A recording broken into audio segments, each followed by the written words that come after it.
142 delegates અને 64 ધરી રાષ્ટ્રોએ honour of India અને ગવર્નમેન્ટ ઓફ ઇન્ડિયાની વિશ્વ પ્રસિદ્ધિ 142 ડેલિગેટ્સ અને 64 ધરી રાષ્ટ્રોએ મૂકી.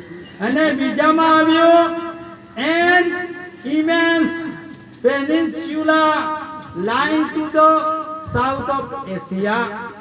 ઈ ભાઈ એશિયાની દક્ષિણે જ પડેલો મહાદ્વીપ કદ, કોઈના અંડરમાં નથી, કોઈના ગુલામીમાં નથી. તેવી રીતે વિથ કમ્પેરિઝન આ દેહી સાથે કમ્પેરિઝનમાં પણ તે બતાવ્યું.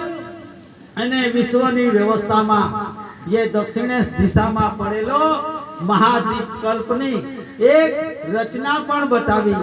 અને એ રચનામાં આ ભારત ભૂમિ પર કેટલાક શહેનશાહ રાજ કરી ગયા અને રાજ કરતા ગયા અને એ રાજ કરતા ગયા. તેમ છતાં જેના પર ભારત રાજસ્વ રેવન્યુ ઇન્ડિયા એનું જે લખાણ છે એ લખાણને કોઈ બદલી શક્યું નથી.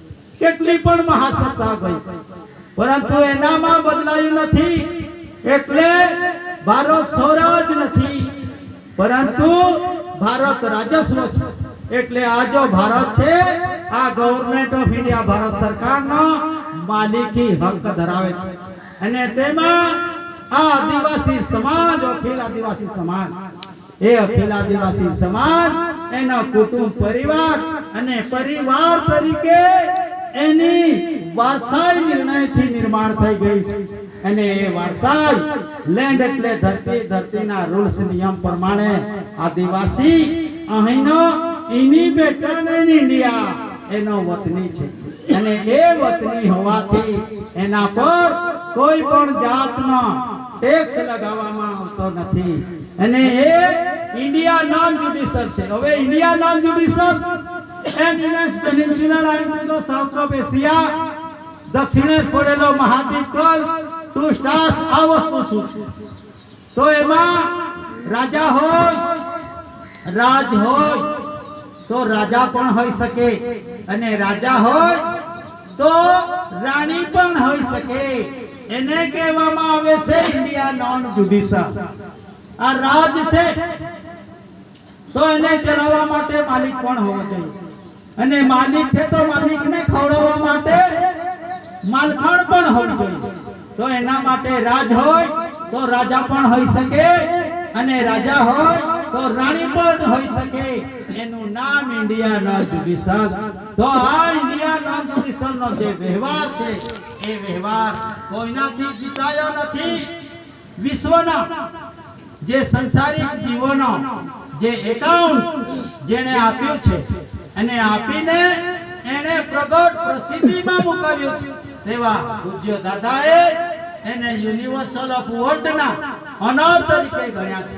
જી માત્રના સંસારના ઓનર, નહીં કે આપણે પૂરતું. તો એવા પુરુષ એને government of India honour of India કહેવામાં આવ્યું છે. અને પ્રસિદ્ધિ સાથે એને પ્રસિદ્ધિમાં મૂક્યા છે. તો એ પ્રસિદ્ધિ સાથે આપણે ઇક્વલ થવાનું છે. એને એના વ્યવહાર તરફે વ્યવહારિક ધોરણે એમાં જવું પડશે.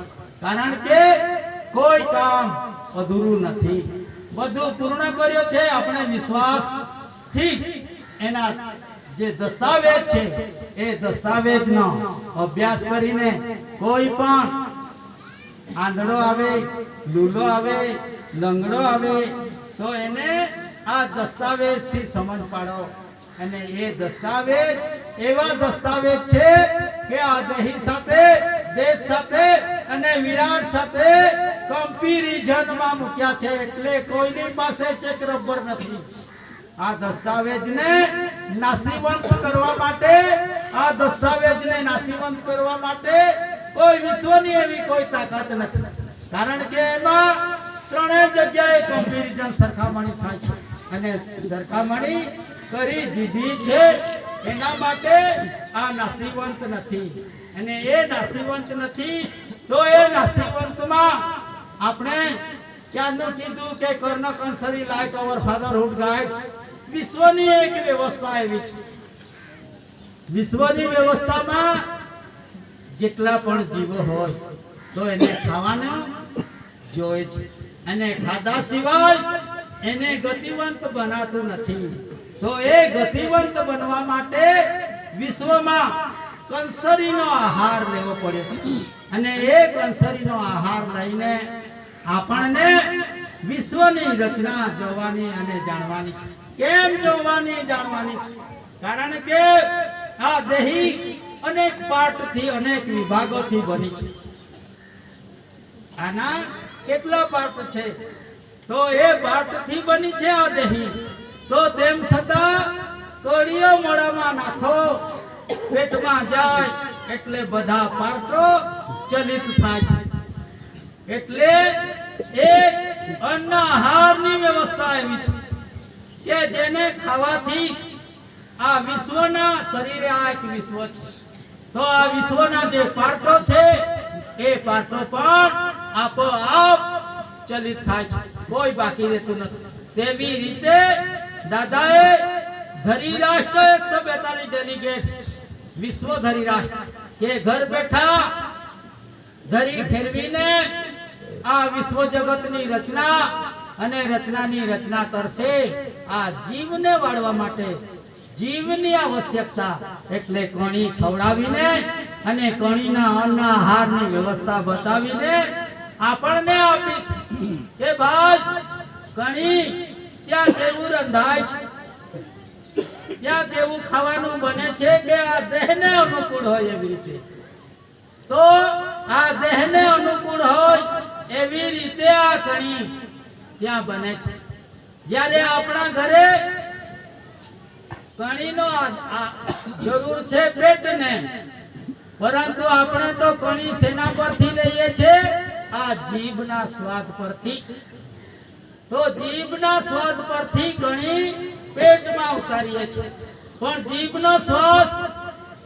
જીભનો સ્વાદ એ સ્વાદ આ દેહ માટે અનુકૂળ ના પણ હોઈ શકે. એના માટે આ જીભ સાથેનો સંબંધ નથી, પરંતુ આ પેટ સાથે કણીનો સંબંધ છે. અને તે જ રચના દાદાએ બતાવીને ત્યાં આજે આપણા સમક્ષ રસોઈયા પણ છે, સુકાભાઈ. તો જે ખાવાનું બનાવવામાં આવે છે તે ખાવાનું કેવી રીતે બનાવવામાં આવે છે અને કેમ આવી રીતે બનાવવામાં આવે છે? તો અમે જ્યારે અત્યારે આ પૂનમમાં ગયા અને દિલ્હીથી એક વ્યક્તિ આવ્યા, તો એને કીધું કે મને તો મળે કહેતા હતા આ રીતનું છે, આ રીતનું છે. તો અમે જ્યારે આ કટાસવાડના ગામમાં સીમમાં પ્રવેશ કર્યા ત્યારથી મને ખબર પડી ગઈ કે આ ગામમાં કેટલી શાંતિ છે. અને ખાવાની વ્યવસ્થા ખાધું અમે, તો ખાવાની વ્યવસ્થા આ પેટને લાગે એવું, દહીંને ચલિત કરે એવું પ્રમાણનું ખાવાનું મળ્યું છે અમને.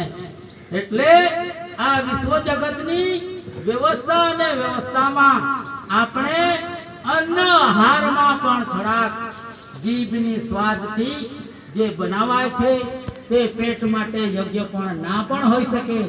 એના માટે દુઃખના ભંડારા પણ આપણા ઘરમાં ખડકી લીધા છે, અને એ દુઃખના ભંડારા ખડકી લીધા છે એના પરથી દૂર કરવા માટે આપણે અન્ન આહારનો જ આધાર લઈને, કણીનો આધાર લઈને આપણે જીવન જીવવા માટે આપણે જીવવાનું છે.